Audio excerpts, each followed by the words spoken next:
Global icon star Allu Arjun Kollywood mass director Lokesh Kanagaraj కాంబోలో సినిమా fix అయిందనే వార్త ఇప్పుడు ఇండస్ట్రీని ఊపేస్తోంది. అయితే ఈ సినిమా విశేషాల కంటే కూడా లోకేష్ అడుగుతున్న భారీ రెమ్యూనరేషన్ ఇప్పుడు హాట్ టాపిక్ గా మారింది. ఐకాన్ స్టార్ అల్లు అర్జున్ ప్రస్తుతం గ్లోబల్ వైడ్ గా తన మార్కెట్ విస్తరించుకుంటున్నారు. పుష్ప 2 సృష్టించిన ప్రభంజనం తర్వాత బన్నీ తన తదుపరి సినిమాల విషయంలో చాలా జాగ్రత్తగా అడుగులు వేస్తున్నారు.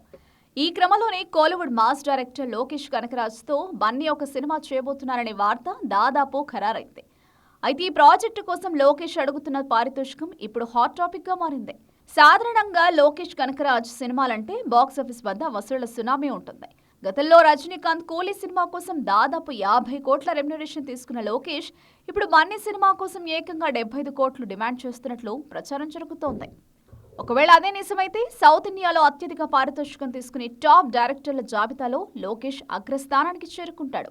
వాస్తవానికి లోకేష్ తన డ్రీమ్ ప్రాజెక్ట్ ఖైదీ 2 షూటింగ్ ను ప్రారంభించాల్సి ఉంది. కానీ అల్లు అర్జున్ కోసం ఆయన తన లైనప్ ను మార్చుకున్నట్లు తెలుస్తోంది. మైత్రి మూవీ మేకర్స్ ఈ భారీ యాక్షన్ ఎంటర్టైనర్ ను నిర్మించేందుకు సిద్ధంగా ఉంది. 2026 జూన్ లేదా జూలై నాటికి సినిమా సెట్స్ పైకి వెళ్లే అవకాశం ఉందని తెలుస్తోంది.